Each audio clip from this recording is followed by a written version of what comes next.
ख्रिस्ताच्या प्रिय बंधू आणि भगिनींनो, एकदा एका संध्याकाळच्या वेळेस एक वृद्ध स्त्री घरी असताना घरातली टेलिफोनची बेल वाजली आणि ती आपल्या जीवनातली ही घटना सादर करत असताना तिच्या डोळ्यात अश्रू होते. ती म्हणाली, फोनची घंटा वाजली. ती धावत गेली, फोनचा रिसिव्हर उचलला, कानाला लावला आणि तिकडची बातमी ऐकता ऐकता तिच्या डोळ्यामध्ये पाणी आले. ती बेचैन झाली आणि लागलीच घरातून बाहेर पळून चर्चकडे निघाली. चर्चचा दरवाजा उघडा होता. वेदी समोर आली आणि वेदी समोर लोटांगण घातलं आणि मोठ्याने रडू लागली. तिला अश्रू अनावर होत नव्हते आणि मग तिने आपली नजर वरती उंचावली आणि बघितलं की येशू ख्रिस्त क्रूसावर टांगलेला आहे आणि ती त्याचं जे दुःख आहे ते दुःख ती आठवायला लागली. तिला फोनवर बातमी आली होती की तिचा जो एकुलता एक पुत्र जो युद्धभूमीवर लढत आहे तो मरण पावलेला आहे आणि त्या दुःखामध्ये ती चर्चमध्ये आली. आणि थोड्या वेळानंतर तिला असं जाणवलं की क्रूसाच्या पायथ्याशी ती आहे आणि मग तिला पवित्र मरियेचे जे दुःख आहे ते आठवले. पवित्र मरियेचे दुःख तर माझ्यापेक्षाही अपार होते. पवित्र मरियेचा स्वतःचा पुत्र क्रूसावर मरत असताना ती त्या यातना शांततेने सहन करत होती आणि तिच्या पुढे माझ्या यातना काही नाही. आणि असं म्हणत असताना तिला तिथं एक प्रार्थना दिसली, प्रार्थनेचं पान दिसलं आणि त्याच्यावर ही प्रार्थना होती, हे मायरू कुमारी मरिये धनाधर की, जो कोणी तुझ्याकडे आपल्या रक्षणासाठी आला, तुझ्याकडे धावत आला आणि तुझी मदत मागितली, त्याला तू मदत करण्याचं कधीही नाकारलं नाही. आणि ही प्रार्थना केल्यानंतर तिला एक असं सामर्थ्य भेटलं आणि त्या आपल्या एकुलता एक मुलाची प्रेत घरी येण्याची वाट पाहू लागली. ख्रिस्ताच्या प्रिय बंधू आणि भगिनींनो, हा एक साधाचा प्रसंग आहे, परंतु या प्रसंगातून आपल्याला भरपूर काही जाणून येतं की सर्वसाधारण प्रसंगामध्ये देखील पवित्र मरिया जी येशूची आई आहे आणि येशू ख्रिस्ताने क्रूसावरून सांगितलं की शिष्य ही पहा तुझी आई, आणि त्या दिवसापासून तिला फक्त शिष्याचीच आई नाही तर सर्व मानव जातीची आई म्हणून दिलं. मतमाऊली माता किती गाऊ तुझी गाथा, आई तू करतेस नष्ट आमच्या साऱ्या व्यथा, हरेगावची स्वामिनी तू असतेस आमच्या मनात, तुझाच आई जल्लोष सर्व जनाजनात, तुझे नाव घेता ओठी सारी संकटे दूर होती, तेजोमय तुझे रूप पाहता जिव्हा मिळे सुख शांती, हाक ऐकणारी, आरोग्य देणारी, दुःख निवारणारी, लाड पुरवणारी आमची आई मतमाऊली माता. ख्रिस्ताच्या प्रिय बंधू आणि भगिनींनो, पवित्र मरिया जगत जननी या विषयावर मनन कीर्तन करत असताना आम्ही 3 विशेष गोष्टींकडे लक्ष देऊन मनन कीर्तन केलं पाहिजे. सर्वात पहिलं म्हणजे पवित्र मरिया ही येशूची आई, दुसरं पवित्र मरिया ही ख्रिस्त सभेची आई आणि पवित्र मरिया जगातील सर्व व्यक्तींची म्हणजे आम्हा सर्वांची आई. आणि म्हणून पवित्र मरिया ही येशूची आई या विषयावर मनन चिंतन करताना येशू ख्रिस्ताच्या जीवनातील प्रत्येक जो प्रसंग आहे त्या प्रसंगामध्ये पवित्र मरिया त्याच्यासोबत राहून त्याच्या जीवनामध्ये जे काही होत आहे त्यावर शांततेने मनन चिंतन करून सर्व गोष्टी हृदयामध्ये ठेवून त्यावर मनन चिंतन केलं आणि त्यावर त्या मनामध्ये जतन करून ठेवल्या. प्रभू येशू ख्रिस्त पवित्र मरियेसोबत जेव्हा तो मंदिरात जातो आणि यौसेफ, मरिया आणि त्यासोबत जे काही होते ते सर्व लोक आपल्या घराकडे निघतात. एका दिवसानंतर त्यांना कळतं की प्रभू येशू ख्रिस्त हरवला आहे. ख्रिस्त ठाई प्रिय बंधू आणि भगिनींनो, खरोखरच येशू ख्रिस्त हरवला होता का? पवित्र मरिया तिला येशू ख्रिस्ताच्या उपस्थितीचा अनुभव नव्हता. म्हणजे येशू ख्रिस्त तिच्यापासून दूर गेलेला होता. पवित्र मरियाला कळालं की येशू ख्रिस्त माझ्या बरोबर नाही, येशू ख्रिस्त हरवला नाही तर मी त्याच्यापासून दूर गेलेली आहे. आणि लागलीच संत योसेफ आणि पवित्र मरिया येरुशलेम मंदिराकडे आले आणि 3 दिवसानंतर त्यांना समजलं की तो मंदिरामध्ये ज्ञानी लोकांसोबत वार्तालाप करत आहे. येशूला शोधण्याची तळमळ.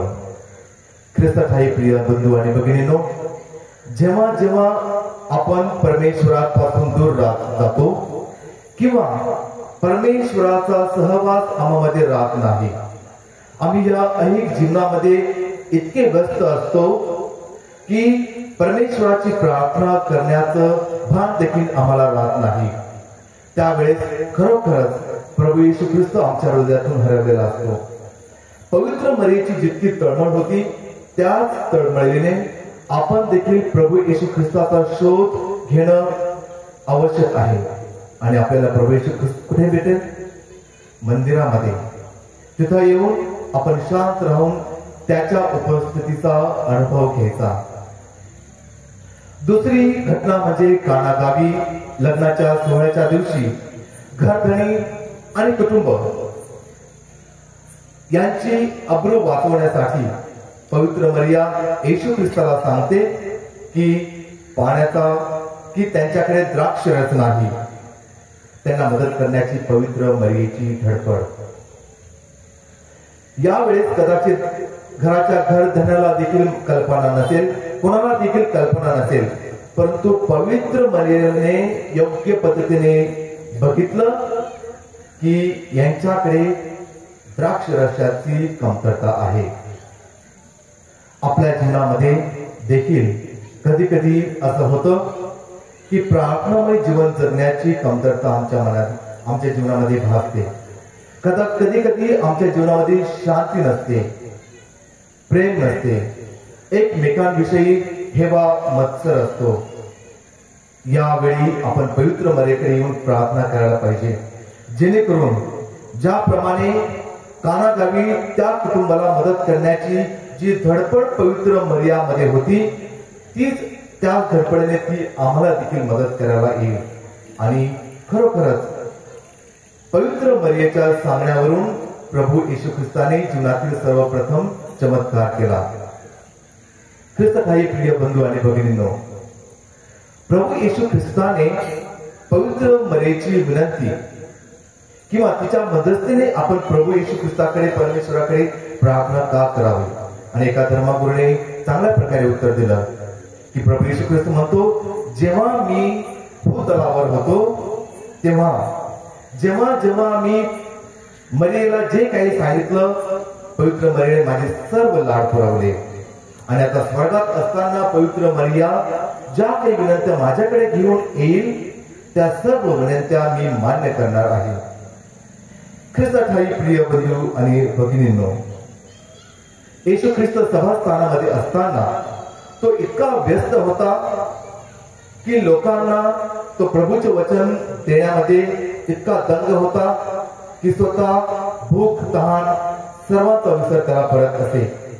जेव्हा पवित्र मरिया आणि त्याचे अन्न भाऊ बहीण त्याला घेण्यासाठी आले, प्रभू येशू ख्रिस्त म्हणतो की कोण माझी आई, कोण माझे भाऊ? जे परमेश्वराचे वचन ऐकतात आणि त्याप्रमाणे अनुसरण करतात तेच माझी आई, तेच माझे भाऊ आणि तेच माझी बहीण. ख्रिस्त ठाई प्रिय बंधू आणि भगिनींनो, आपण देखील परमेश्वराचे वचन ऐकतो, परंतु पवित्र मरियेप्रमाणे जेव्हा ते ऐकून अंमलात आणतो, त्याप्रमाणे आचरण करतो, तेव्हा आपण पवित्र मरियेसारखे होतो. येशू ख्रिस्त क्रूसाची वाट चालत असताना जेव्हा पवित्र मरिया आणि येशू ख्रिस्त यांची भेट होते, ही सर्वात दुःखदायक भेट होते. ते काही क्षण पवित्र मरियाला भरपूर काही आठवून दिले असेल किंवा येशू ख्रिस्ताला भरपूर काही आठवण झाली असेल. माझी आई जिने मला जन्म दिला, माझं संगोपन केलं आणि तिच्या समोर मी अशा अवस्थेत उभा आहे. पवित्र मरियाला देखील वाटलं असेल की माझा मुलगा भयानक यातना सहन करत आहे. मी जाऊन शिपायांना सांगू का की याला तुम्ही मारू नका, याची काही चूक नाही. पवित्र मरिया शांत राहिली. जे काही होत आहे घडून दिलं, कारण तिला माहित होतं की हे जे काही होत आहे हे सर्व परमेश्वराच्या योजनेप्रमाणे होत आहे. तिने सर्व काही आपल्या अंतःकरणात ठेवलं, त्याच्यावर मनन चिंतन केलं आणि शेवटी जेव्हा त्याला क्रूसावर मारलं तर ती क्रूसाच्या पायथ्याशी होती. येशू ख्रिस्त ज्या यातना सहन करत होता त्या यातनेमध्ये पवित्र मरिया देखील क्रूसाच्या पायथ्याशी उभा राहून शांततेने यातना सहन करत होती. आणि येशूचे शब्द त्याच्या प्रिय शिष्याला, पहा ही तुझी आई, आणि शिष्याला आणि आईला, पहा हा तुझा मुलगा. ख्रिस्त ठाई प्रिय बंधू आणि भगिनींनो, या दिवसापासून प्रभू येशू ख्रिस्ताने पवित्र मरियाला आम्हा सर्वांना आई म्हणून संबोधण्यात दिलेला आहे. येशू ख्रिस्ताला माहित होतं की त्याच्या मरणानंतर पवित्र मरियाला कोणी नाही, परंतु पवित्र मरियाला कोणाची तरी सांभाळण्याची गरज होती. यासाठी येशू ख्रिस्ताने म्हटलं नाही की ही तुझी आई, आणि येशू ख्रिस्त पवित्र मरियाला घेऊन गेला. परंतु येशू ख्रिस्ताला माहित होतं की आम्हा सर्वांना पवित्र मरियेची गरज आहे. आम्हा सर्वांना पवित्र मरियेची आमच्या जीवनामध्ये गरज भासणारच आहे. म्हणून प्रभू येशू ख्रिस्त शिष्याला म्हणाला आणि आम्हा सर्वांना म्हणतो, पहा ही तुझी आई. ख्रिस्त ठाई प्रिय बंधू आणि भगिनींनो, येशू ख्रिस्ताला क्रूसावर मारल्यानंतर ते पवित्र आत्मा प्रेषितांवर उतरण्यापर्यंत हे खरोखरच पवित्र मरियेसाठी खूप दुःखाचे दिवस होते. कारण एकुलत्या एका पुत्राला मारलं गेलं, ती दुःखात होती. परंतु ती स्वतः दुःखात राहिली नाही. तिचं सर्व लक्ष होतं शिष्यांकडे. सर्व शिष्यांना तिने एकत्र केलं आणि ती माडीवरच्या खोलीमध्ये सर्व शिष्यांना एकत्र राहून प्रार्थनेमध्ये होती. सर्व ख्रिस्त सेवेला तिने एकत्र ठेवलं. ख्रिस्त ठाई प्रिय बंधू आणि भगिनींनो, आमच्या जीवनामध्ये देखील जेव्हा जेव्हा आम्ही आपल्या घरी प्रार्थना करतो तेव्हा तेव्हा आपण लक्षात ठेवलं पाहिजे की फक्त आपणच प्रार्थना करत नाही, तर पवित्र मरिया देखील आम्हासोबत तिथं असते. तिने शिष्याला एकत्र करून ठेवलं आणि पवित्र आत्मा सर्वांवर उतरला. पवित्र मरिया आम्हा सर्वांची आई आहे. तिचा आम्ही सन्मान करायलाच पाहिजे. ती आमच्या प्रत्येकाच्या मदतीला धावून येते. जवळजवळ 75 वर्ष या यात्रेला झालेली आहे. 76वा वर्ष आपण साजरा करत आहोत. या 76 वर्षामध्ये जर आपण बघितलं तर लाखो लोकांनी या पवित्र स्थानामध्ये येऊन पवित्र मरियेच्या मदतीने परमेश्वराच्या कृपेचा आशीर्वाद त्यांच्यावर घेऊन अनुभव घेतलेला आहे. कित्येक लोक बरे झालेले आहेत. कित्येक लोकांवर पवित्र मरियेचा आशीर्वाद आलेला आहे. कित्येक लोकांचे नवस पूर्ण झालेले आहेत. कित्येक लोक नवस फेडण्यासाठी इथं आलेले आहेत. कित्येक लोकांनी पवित्र मरियेचे आभार मानलेले आहेत. आणि आपण सर्व हरेगाववासी खरोखर धन्य आहोत. आपण या पावनभूमीमध्ये जन्माला आलेलो आहोत. या पावनभूमीमध्ये आपण दररोज दर रविवारी प्रत्येक सणाच्या वेळेस आणि प्रत्येक मतमाऊलीच्या यात्रेच्या वेळेस आपण इथे येतो. पवित्र मिसामध्ये भाग घेतो. पवित्र मरियेचा आशीर्वाद आपणावर घेतो आणि आपलं दैनंदिन जीवन जगतो. आपल्या दैनंदिन जीवनात पवित्र मरियेचा जी आई म्हणून येशूचा सांभाळ केला त्या पद्धतीने आपला देखील सांभाळ करतो. याचा आपण अनुभव प्रत्येक वेळेस घेत असतो. पवित्र मरिया ही साऱ्या जगाची, साऱ्या विश्वाची माता आहे. म्हणूनच या ठिकाणी सर्व प्रकारचे, सर्व जातीचे, सर्व पंथाचे लोक येतात. तिच्या छत्रछायेखाली येतात, तिचा अनुभव घेतात, तिचा आशीर्वाद घेतात. ख्रिस्ताच्या प्रिय बंधू आणि भगिनींनो, एकदा एका कुटुंबामध्ये एक 75 वर्षाची वृद्ध स्त्री, तिचा वाढदिवस साजरा केला जात असतो आणि त्या वाढदिवसासाठी घरातील सर्व तिचे मुलं मुली नातवं जमलेले असतात. धर्मगुरूला देखील बोलावतात. आनंदाचा सण, केक कापला जातो, बर्थडे गाण गायलं जातं आणि त्यानंतर घरातली मोठी मुलगी म्हणते, आता आपण आपल्या आईसाठी काहीतरी भेट देऊया. आणि ती समोर येते आणि ती म्हणते, आई, आम्ही लहान असताना तू आम्हाला स्मित हास्य करण्याचं शिकवलं. स्मित हास्याने त्याच्या समोर सामोरे जाणं हे तू आम्हाला शिकवले आणि ते मी जीवनात त्याचं अनुसरण करून जीवन जगत आहे आणि त्याचा मला खूप लाभ होत आहे. ही तुला माझ्याकडून भेट. आईला चांगलं वाटलं. दुसरा मुलगा आला. तिने सांगितलं, आई, लहानपणापासून तू मला प्रामाणिकपणे जीवन जगायचं शिकवलं. जीवनात कसं प्रामाणिक राहायचं, खोटं कधी बोलायचं नाही, प्रत्येक वेळेस खरंच बोलायचं आणि हे सर्व मी माझ्या जीवनात अंमलात आणत आहे. ही माझ्याकडून तुला भेट.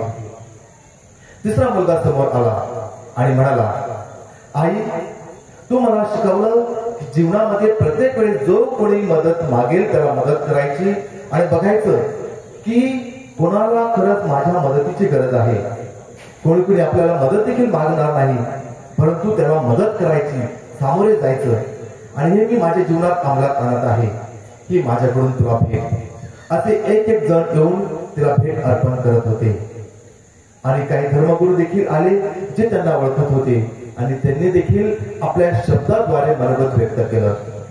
ख्रिस्तातील प्रिय बंधू आणि भगिनींनो, आजचा पवित्र मरियेच्या नोव्हेनाचा 8वा दिवस. 7 दिवस आपण पवित्र मरियेच्या अनेक विषयांवर विचार, चिंतन आणि मनन केलेलं आहे. आजचा दिवस 8वा, उद्याचा 9वा दिवस आणि या 9 दिवस आपण भरपूर काही तयारी केलेली आहे. पवित्र मरियेच्या वेगवेगळ्या विशेषणावर आपण मनन चिंतन केलेलं आहे. आपण तिचे लेकरं म्हणून तिचा निदान एक गुण आपल्या जीवनामध्ये अनुसरायला पाहिजे. तिचे अनेक गुण होते. ती नित्य सहाय्यनी, ती दुसऱ्याला प्रत्येक वेळेस सहाय्य करायला जाते. कानागावी लग्नाच्या वेळेप्रमाणे त्यांनी मतमावलीला विचारला देखील नाही की आमच्याकडे द्राक्ष रसाची कमतरता आहे, काहीतरी कर. तिने जाणलं. त्याप्रमाणे जी नित्य सहाय्य माता आहे तिचं अनुकरण आपण करायला पाहिजे. आपल्याच घरातील व्यक्ती नाही तर शेजारी पाजारी लोक जे काही आहेत त्यांना काय गरज आहे त्यांना मदत करणे. पवित्र मरिया ही नम्र होती. त्या नम्रपणाचा आपण आपल्या जीवनात आचरण करणे. पवित्र मरियाने तिच्या जीवनामध्ये जे काही होत आहे ते होऊ दिलं, त्यावर मनन चिंतन केलं. आपल्या जीवनामध्ये कदाचित अशा काही घटना येतात, आपण आपल्या स्वतःला प्रश्न विचारतो की माझ्या जीवनामध्ये हे का होत आहे. आपल्याला त्या रहस्याचा उलगडा होत नाही आणि आपण म्हणतो की परमेश्वर माझी प्रार्थना ऐकत नाही. परंतु अशा वेळेस फक्त पवित्र मरियेने जसं केलं की शांत राहिली आणि शांततेने त्या ज्या गोष्टी होत आहे होऊ दिल्या. आपण देखील शांततेने त्या गोष्टी होऊन द्यायला पाहिजे, परंतु सतत प्रार्थनेमध्ये तत्पर राहायला पाहिजे. पवित्र मरिया जगत जननी, ती आम्हा सर्वांची माता आहे आणि त्यामुळे आपण तिची दररोज संध्याकाळी आपल्या घरामध्ये भक्ती केलीच पाहिजे. घरातील प्रत्येक कर्ता पुरुष असो या स्त्री असो, तिने पुढाकार घेतलाच पाहिजे. तिने पुढाकार घेऊन घरातील सर्व लोकांना एकत्र आणलं पाहिजे आणि पवित्र मरियेची माळ आणि भक्ती केली पाहिजे. जेव्हा आपण पवित्र मरियेची माळ आणि भक्ती करतो तेव्हा आपल्या घरामध्ये शांती, सुख, ऐक्य आणि प्रेम नांदते. आपण जेव्हा जेव्हा वेळ भेटेल तेव्हा तेव्हा प्रार्थना करायला पाहिजे. सकाळी उठल्यावर आपण प्रार्थना करायला पाहिजे, झोपेच्या अगोदर प्रार्थना करायला पाहिजे, अभ्यासाच्या अगोदर, अभ्यास झाल्यानंतर प्रार्थना करायला पाहिजे, जेवणाच्या अगोदर प्रार्थना करायला पाहिजे, जेवण झाल्यानंतर प्रार्थना करायला पाहिजे. एखादा प्रवास सुरू करत असतो, प्रवास सुरू करायच्या अगोदर प्रार्थना करायला पाहिजे, प्रवास झाल्यानंतर धन्यवादाची प्रार्थना करायला पाहिजे. एखादा काही चांगला कार्यक्रम आपल्या घरामध्ये असेल, कार्यक्रम चांगला व्हावा यासाठी परमेश्वराची प्रार्थना करायला पाहिजे. कार्यक्रम झाल्यानंतर देखील आठवणीने परमेश्वराची प्रार्थना करायला पाहिजे. असंख्य अशा क्षण आपल्या जीवनामध्ये येतात जेणेकरून आपण ते प्रार्थना जीवन जगू शकतो. परंतु प्रार्थना करायला पाहिजे आणि ही प्रेरणा आपल्याला आपल्या मातेकडून मिळते की ती माता आपल्याला सदैव आपल्या सोबत राहते. जेव्हा गब्रिएल दूताने पवित्र मरियेला दर्शन दिलं आणि तो म्हणाला, परमेश्वराच्या कृपा पात्री तू धन्य आहेस, कारण तुझ्या पोटी देवाचा पुत्र जन्माला येईल. आणि ती खरोखरच धन्य होती आणि ही खरोखरच एक शुभ वार्ता होती. परंतु पवित्र मरियेने कशाचाही विचार न करता ती लगेच म्हणाली, तू जसे म्हणत आहे तसेच देवाच्या वचनाप्रमाणे माझ्या ठाई हो. पूर्ण मरिये आणि ती खरोखरच नमो पवित्र होती. परंतु तिच्या एका हो म्हणण्याने तिच्या त्या पावित्र्यावर संशय घेतला जाणार होता. सर्व लोक तिच्यावर संशय घेणार होते की या स्त्रीचं अजून लग्न झालेलं नाही, मग तिच्या उदरी हा मुलगा कसा आणि कुणाचा. तरी देखील तिने आपल्या जीवनामध्ये जे काही होत आहे ते घडवून दिलं. खरंच काही प्रिय बंधू आणि भगिनींनो, आपण देवावर विश्वास ठेवायला पाहिजे, पवित्र मातेवर विश्वास ठेवायला पाहिजे. आणि जेव्हा जेव्हा आपण पवित्र मातेच्या या पवित्र स्थानी येतो, आपण तिच्याकडे प्रार्थना करून तिच्या मदतीने परमेश्वराकडे प्रार्थना केली पाहिजे. आपल्या सर्वांचा अनुभव आहेच की जेव्हा जेव्हा आपण या पवित्र स्थानीवर परमेश्वराकडे प्रार्थना केलेली आहे, परमेश्वराने तिच्या मदतीने प्रार्थना ऐकलीच आहे. खरंच आहे प्रिय बंधू आणि भगिनींनो, या नोव्हेनाच्या 8व्या दिवशी आपण परमेश्वराकडे प्रार्थना करूया की तिच्या मातेचा जन्मदिवस साजरा करण्याच्या तयारीच्या या दिवशी आपण देखील तिच्यासाठी एक काहीतरी भेट आणू. तिचे जे 9 दिवस वेगवेगळ्या विषयावर आपण मनचिंतन करत आहोत, त्या 9 विषयापैकी एका विषयावर आपण सखोल मनचिंतन करू. तुझा एक गुण आपण आपल्या जीवनामध्ये त्याचं आचरण करूया, तो कोणताही असेल. परंतु त्या यात्रेच्या दिवशी आपण त्याच्यावर मनचिंतन करूया. यात्रेचा दिवस खरोखरच खूप चांगला सोहळ्याचा दिवस असतो, आनंदाचा दिवस असतो. आणि या दिवशी आपण जेव्हा यात्रा साजरी करण्यासाठी येतो, आपण प्रार्थना करण्यासाठी येतो, या भयानक गर्दीमुळे कधी कधी आपण विसरतो की आपण ज्या हेतूसाठी येतो तो हेतू आपण विसरतो. आपण फक्त ऐश आराम किंवा जी गर्दी आहे, जे लोक मजा करत आहेत त्याकडे आपलं लक्ष जातं. पण तो खरा हेतू आहे मंदिरामध्ये येणे, पवित्र मरियेच्या या पवित्र स्थानी येणं, प्रार्थना करणं. हा हेतू आपण विसरू नये. पवित्र मरिया जिला येशूने आम्हाला आई म्हणून दिलेला आहे, तिला आपण प्रत्येकाने घरी घेऊन जायचं. घरी फक्त मूर्तीच्या रूपाने ऑल्टरवर न ठेवता तिची प्रार्थना करून तिला आपल्या हृदयात ठेवणं, जेणेकरून आपल्या हृदयात ठेवण्याने तिचा एक तरी गुण आपण आपल्या जीवनामध्ये अनुसरून त्याप्रमाणे वागण्याचं आपण शिकू। यासाठी या मिसामत बलिदानामध्ये विशेष करून आपण प्रार्थना करूया। पिता पुत्र आणि पवित्र आत्मा यांच्या नावे आमेन।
ही दाणे आमच्यासाठी आमच्या प्रभू येशू ख्रिस्ताचे शरीर आणि रक्त व्हावीत म्हणून तू त्यांच्यावर दब वर्षावाप्रमाणे तुझा पवित्र आत्मा पाठव।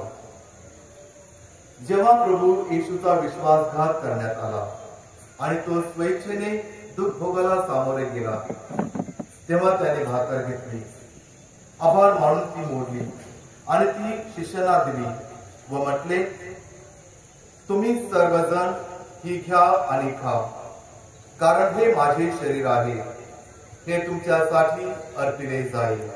हे माझ्या स्वामी, हे माझ्या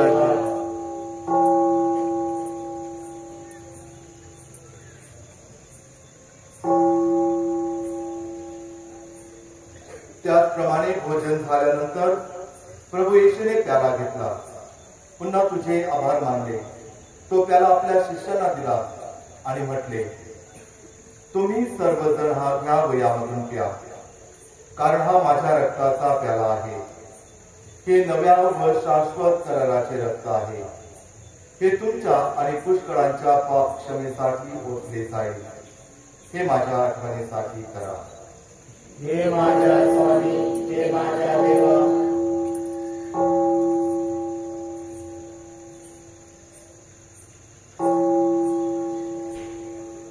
श्रद्धेचे रहस्य। हे प्रभू, तू पुन्हा येईपर्यंत आम्ही तुझ्या मृत्यूची घोषणा करतो आणि तुझे पुनरुत्थान जाहीर करतो। हे प्रभू, ख्रिस्ताच्या मरणाची व पुनरुत्थानाची स्मृती साजरी करीत असताना आम्ही तुला जीवनाची भाकर आणि तारणाचा प्याला अर्पण करतो। तुझ्या समोर येण्यास आणि तुझी सेवा करण्यास आम्हाला पात्र केल्याबद्दल आम्ही तुला धन्यवाद देतो. ख्रिस्ताचे शरीर आणि रक्त यांचा स्वीकार करीत असताना पवित्र आत्म्याद्वारे एक व्हावे असे आम्ही विनम्रतेने विनवितो.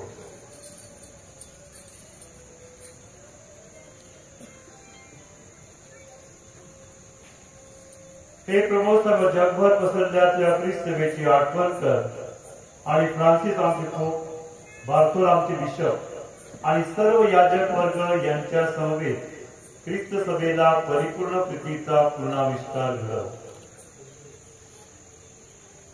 या जगातून तुझ्याकडे बोलावून घेतलेल्या ज्यांच्या आत्म्यासाठी आजची पवित्र मिसा अर्पण केलेली आहे त्या सर्व तुझ्या सेवकांची तू आठवण कर.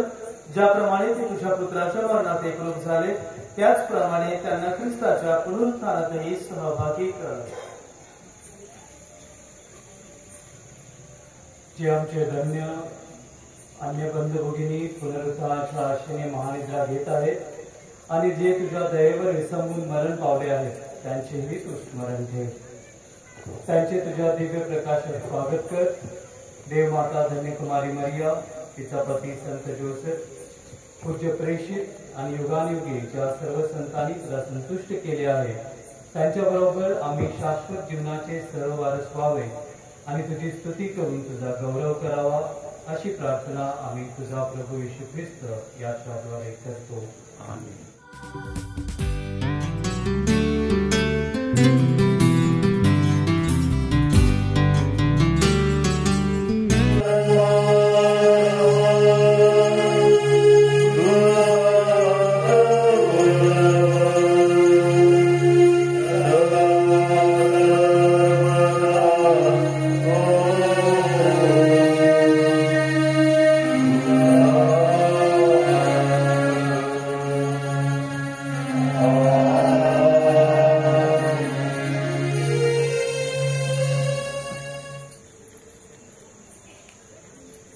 हे पहा देवाचे कोकरू, जगाची पापे दूर करणारे हे परमेश्वराचे कोकरू पहा. या कोकराच्या भोजनात बोलावण्यात आलेले धन्य.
कारण परमेश्वराने आपल्या दासीच्या दैनावस्थेकडे पाहिले आहे.